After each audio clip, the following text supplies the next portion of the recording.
Alright guys, MTech Guy here, and today we're going to take a look at doing a job on the E60 M5 I should have done a long time ago. Now I've owned this car for just about 3 years and I've never changed out the fuel injectors on it. So today we're going to run through the steps required to change out all 10 of them. Okay, so all my fuel injectors are working perfectly fine at the moment, so why am I looking at changing them out today? Well, if there's one thing that'll kill an S85 V10 engine quicker than anything, quicker than even failing rod bearings, it's a failed fuel injector. So what can happen over time is your fuel injectors can start to wear and they won't shut off 100%, which means they're essentially not fully closing off and are stuck open.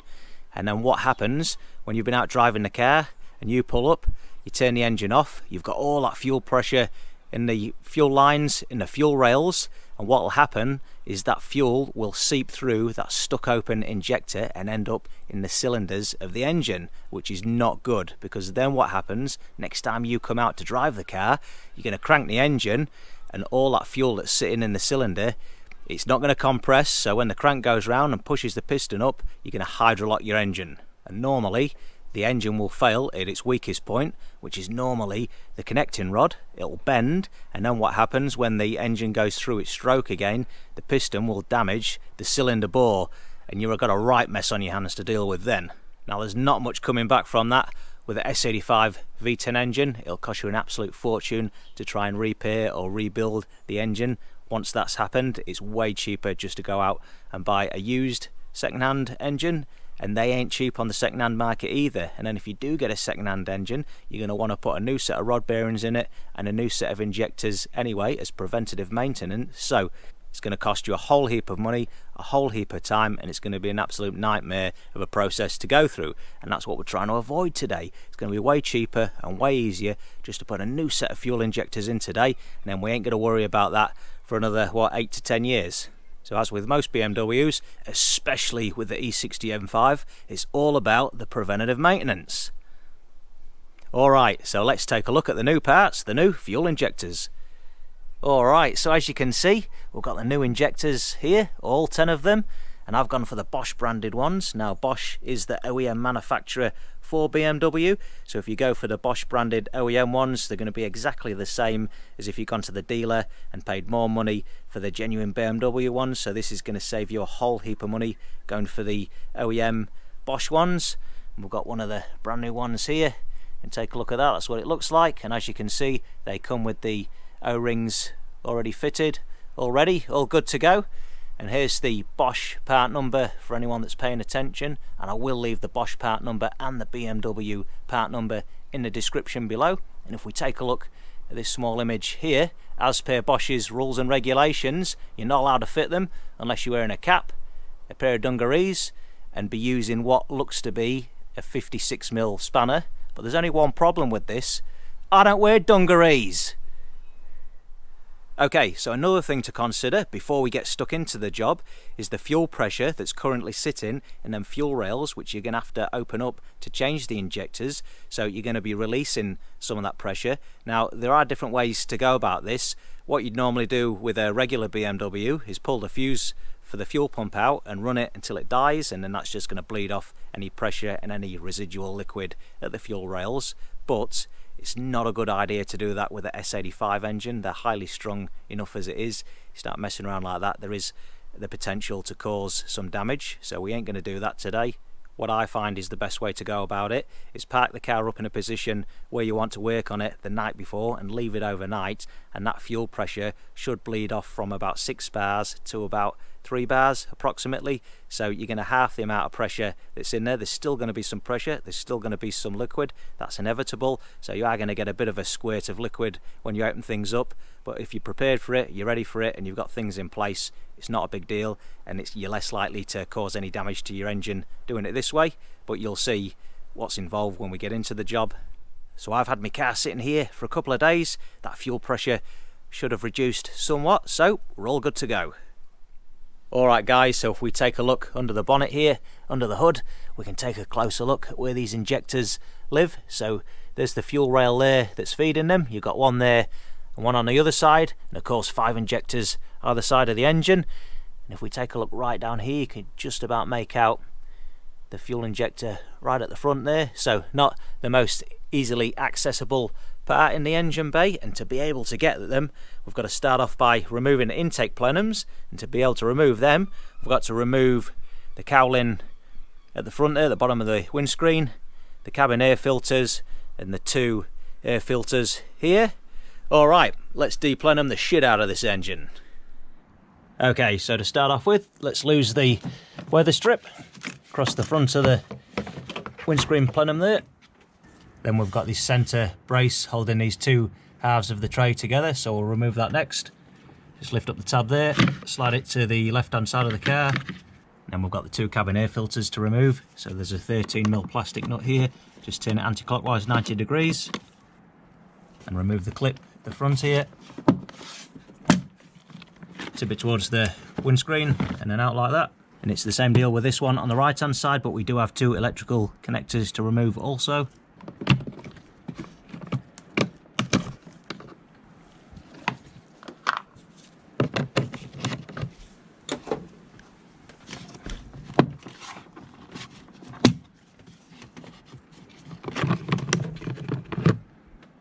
And now we've got access to a few more of these plastic nuts. There's 7 of them altogether, and again they're just a 13mm socket. Turn them 90 degrees anti-clockwise to undo them.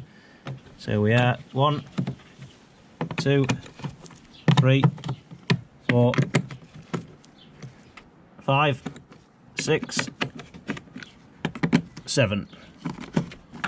And then the last thing holding each side on, we've got a Torx screw down here, same on the other side. These should be a T25 or T27 Torx. I seem to have 1 of each on this car, but it should be uniform, one or the other. So I've got a T27 this side and a T25 this side. Little Frankenstein nuts and bolts. So before we remove the 2 halves of the tray there, we've got these rubber pieces that seal either end to remove first.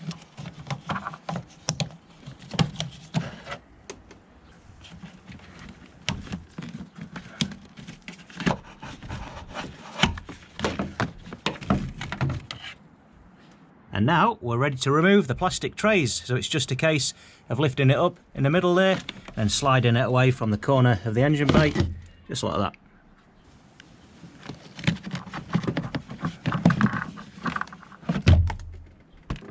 Alright, so that's the windshield plenum out the way now. So next we can move on to the earboxes, we'll get them out the way, and then there's the expansion tank to get out the way, and then we'll have access to remove the plenums. So starting on the right hand side of the car, I've got this electrical connector to the MAF to remove first. This hose at the back here. Undo the Jubilee clip where it connects to the plenum. Then we've got 5 clips holding the lid of the air cleaner box on. Just get a screwdriver down there and pop them loose.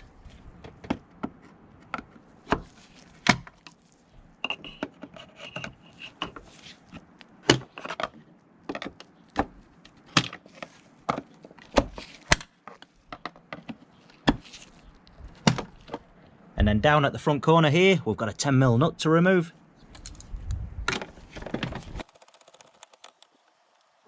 And it's just a case of lifting the lid up and pull it away from the plenum.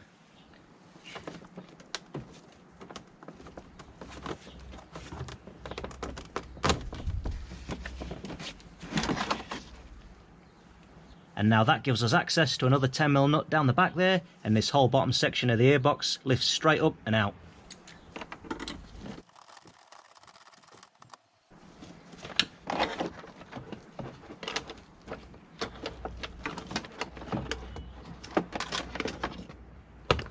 And now we can move on to the left hand side airbox. So again, we'll start off by removing the MAF electrical connector. Pull these 2 coolant hoses out the way. Then move on to the Jubilee clip with a screwdriver. And while I've got the screwdriver still in my hand, we'll go around and unclip the 5 metal clips around the perimeter of the airbox lid there.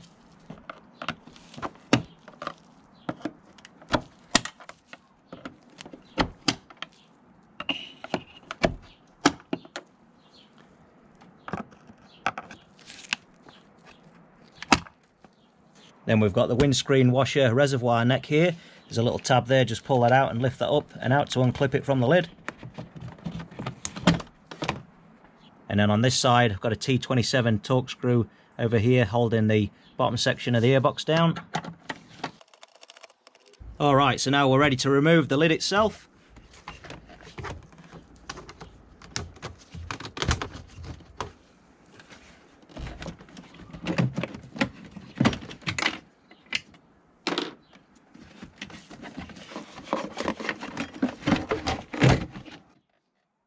Another 10mm nut over the back here holding the base of the airbox down, so we'll remove that now.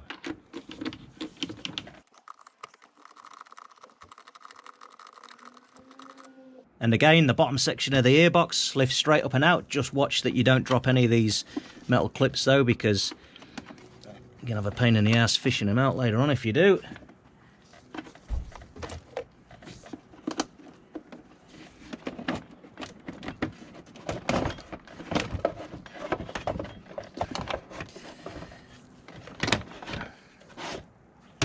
Yeah, be careful, I dropped one.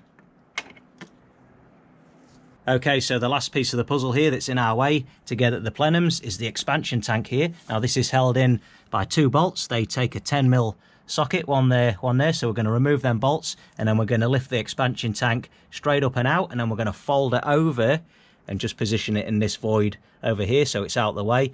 And don't worry, because these hoses are fairly flexible and it's designed to be able to just put neatly out the way there, so we'll get onto that now.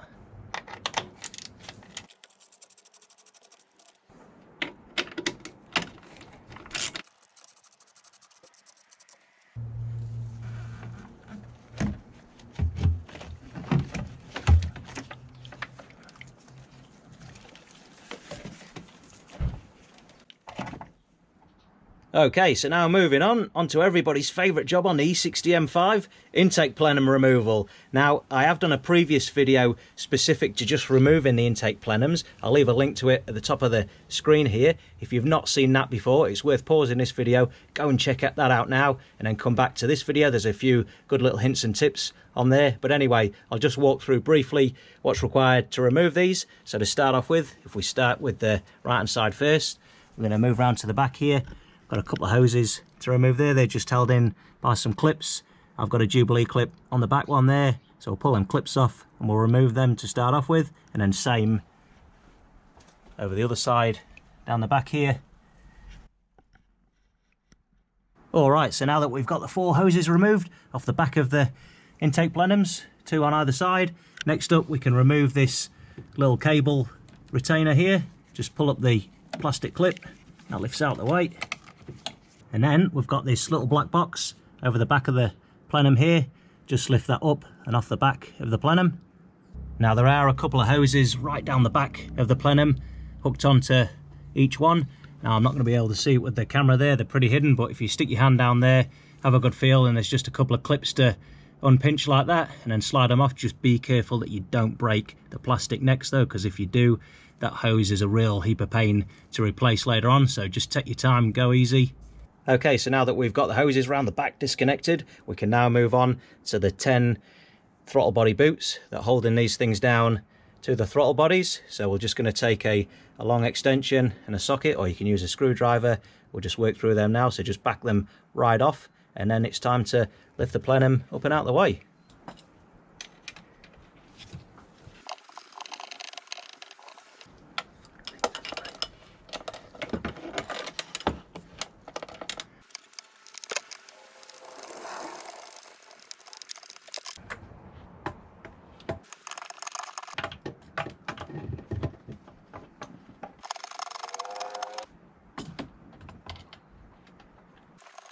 Alright, so there we go, that's all 5 of them hose clips released now. So now we're ready to remove this side of the intake plenum. So it's just a case of grabbing it at the front here, lift it up, and then you're just going to pop all 5 of them rubber boots off the throttle bodies. And then just before you lift it away from the car, just be aware that there is another hose connected underneath here, so we're just going to unclip that, remove it, before we remove it away from the car.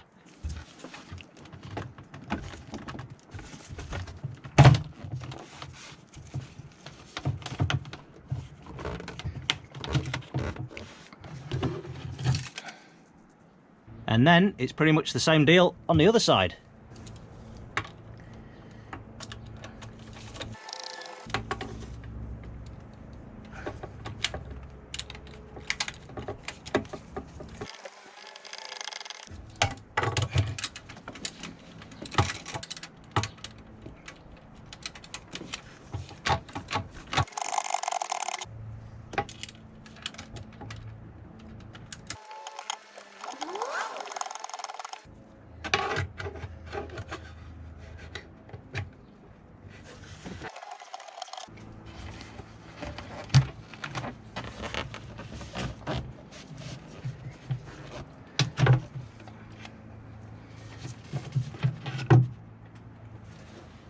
Alright, so before we go any further, I think it's worth just taking a break for a second, just to appreciate what we've got sitting in front of us here.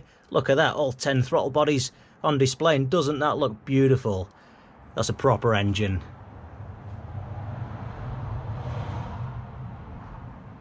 Doesn't that look awesome? Yes, yes. Anyhow, injectors, let's get on with it. Alright, so what have we got here? We've got 2 fuel rails, as you can see, 5 injectors on each one, and then that's got a hose round the back from there to the left hand side, and then the left hand side's got a hose to the fuel rail. So what we're going to do to start off with is remove the electrical connectors from the fuel rail, and then we'll disconnect the fuel rail and pop all the injectors out of there. So to be able to remove the fuel rail that's held on each injector by these small metal clips, we'll just get a closer look at that. And I'll just work my way through with a little pocket screwdriver now, just to pop all 5 of them clips off, and then we can remove all 5 electrical connectors. And we do not want to be dropping these down into the engine bay if we can help it. Little fiddly clips.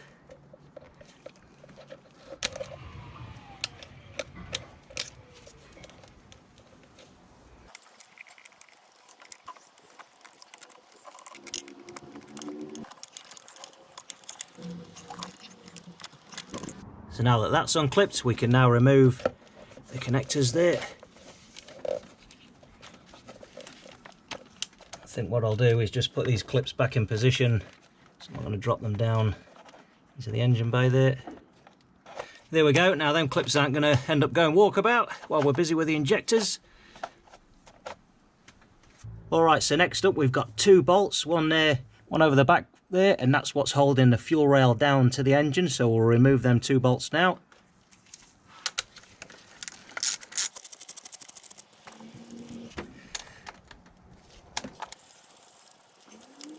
And then we've got this small shroud here, this plastic thing just clipped in the back there, so we'll just pop that out of the fuel rail so it makes it easier to lift up.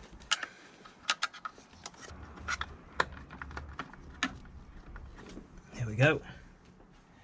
Alright, so before we go any further, it is worth mentioning here that the way these injectors are set up is that they're pushed into the fuel rail there, and they've got metal clips holding them on to the fuel rail, and then to just push straight into the engine, and it was them 2 bolts that they're holding the fuel rail down and holding it into the engine. Now what can happen over time is the O-rings on the end of the injectors can end up getting hard and sort of frozen inside the engine itself, and when you go to lift this up and out, what can happen is the fuel rail can pop off the top of the injector. It'll overcome the metal clip because it's so stuck down the bottom there, and with this having fuel pressure in it and a reasonable amount of liquid, what can happen is that'll dump out into this area here, and you risk, if you've popped an injector out of the engine, you risk it getting liquid down into there, and that's what we're trying to avoid doing this job in the first place. So we need to be really careful when we're lifting this off. Don't just grab hold of it and pop it straight out. We're just going to grab hold of each injector, not just the rail itself, and we're just going to try and loosen it up and just tease each one out, but they do all come out together, and there will be a point that it'll just pop and the whole lot will come off. So you can only do so much, but do take precautions and just go careful with it. You do not want to end up with one stuck in the engine and then popping off here and dumping fuel everywhere.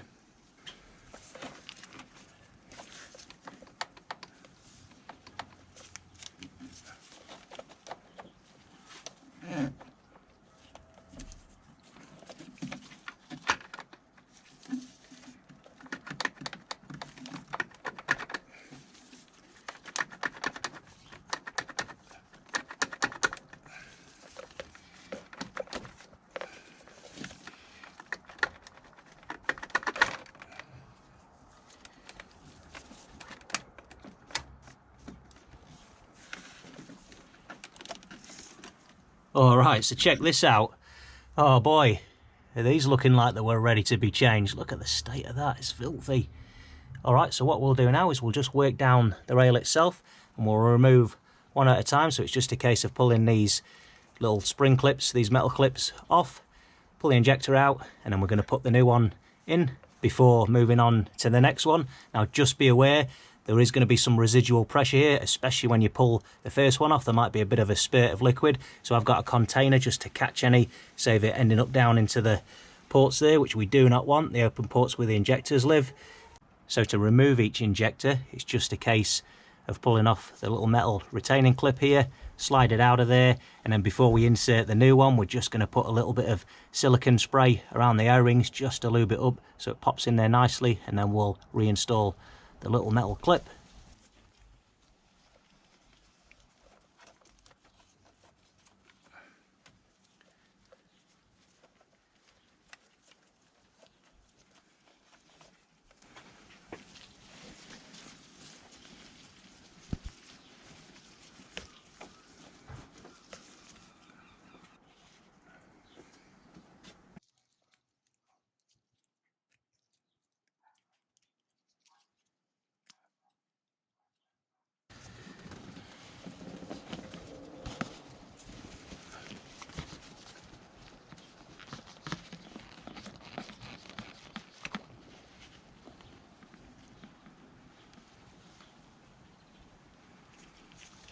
There's the old one.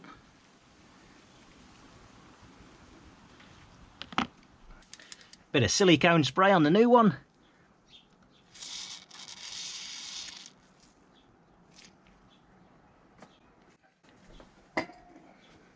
And straight back in the hole.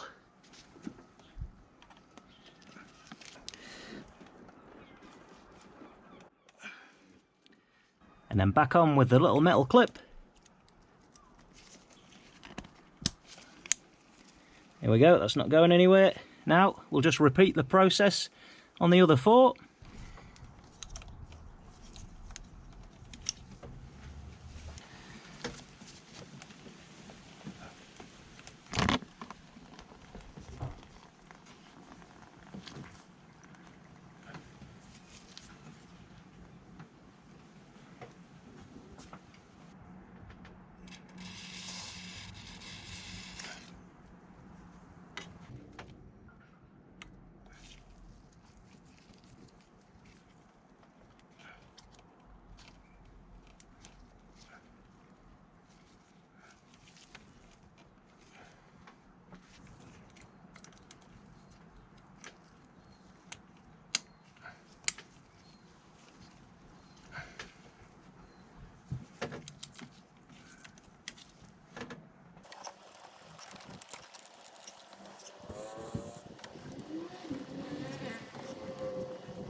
Now for the tricky one right at the back.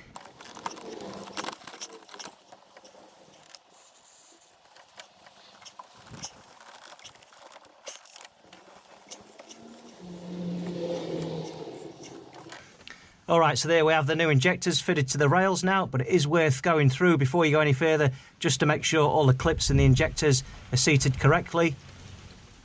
And before we reinsert the 5 new injectors back into the engine, we're just going to go through and lube up each one of these O-rings with a bit of silicone spray, just so it's ready to slide in there.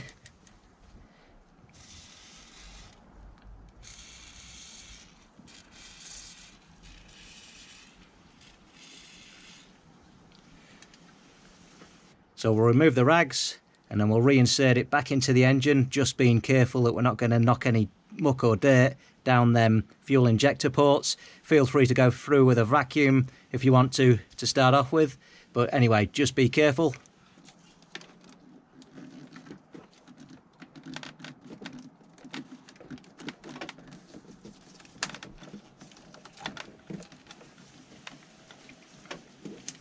Just make sure that's seated correctly, and then we'll reinstall our 2 bolts there.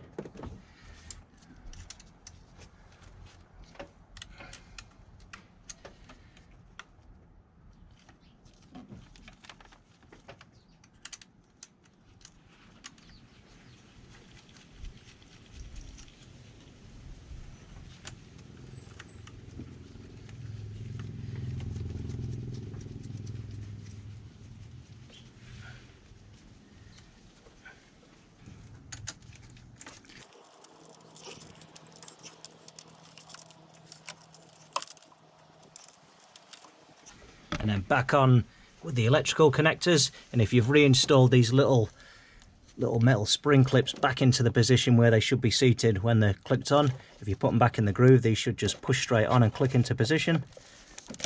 There we go, just like that.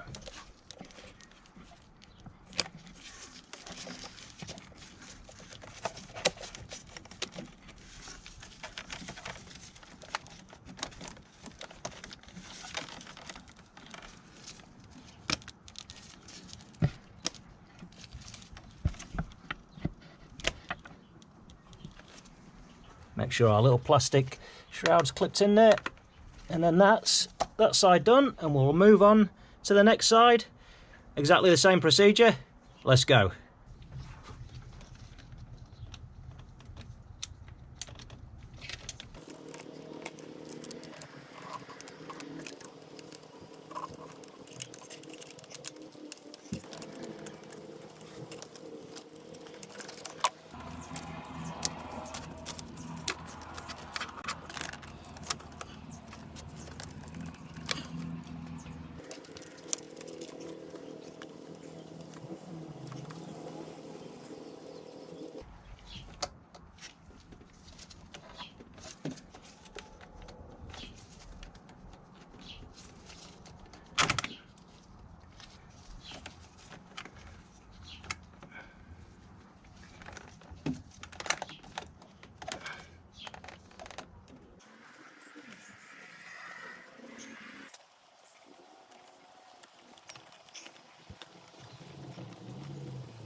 Alright, check this out.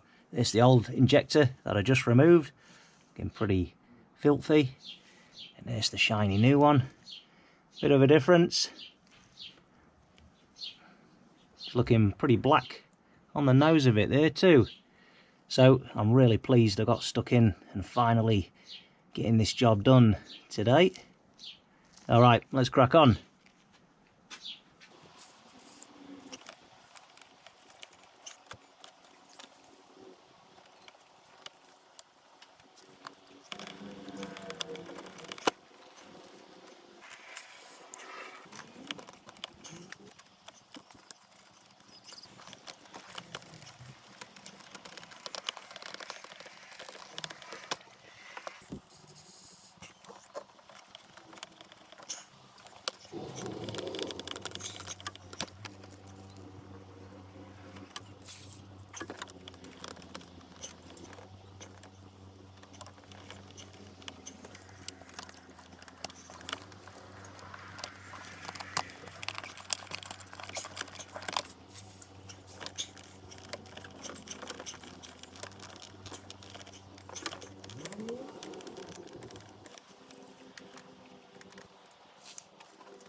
Alright, so there we have it. We've now got all 10 injectors changed out, but before we start piecing everything back together, I think it's going to be worth just cycling the ignition 2 or 3 times. We're not going to run the engine, just going to turn the ignition key to position 2.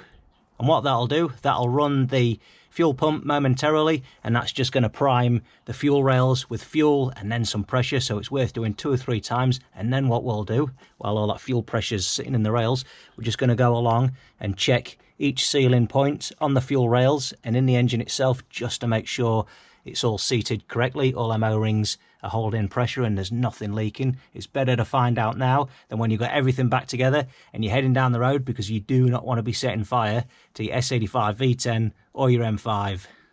Alright, before we give ourselves nightmares, let's get on with it.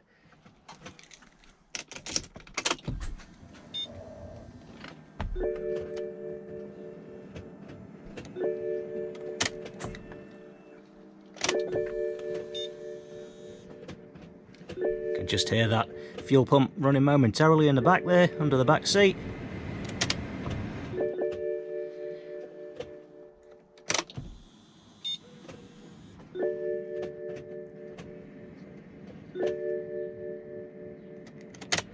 Maybe a couple more times for good luck, eh?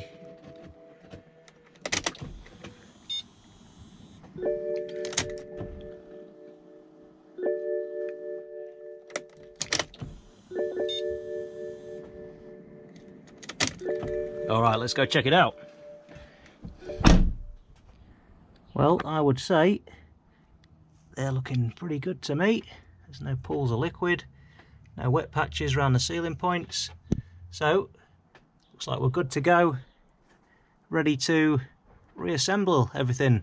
So we'll start by putting the plenums back in position and then putting everything else back on the car. I'll see you once I've got that done. Alright guys, so there we have it, that's that job sorted. All 10 injectors changed out for new ones, so hopefully that should help avoid any big headaches further down the line. If you found the video interesting or useful, don't forget to give it a like, and make sure you go and check out the rest of my YouTube channel for more BMW E60 M5 content. I'm MTech Guy, thanks a lot for watching.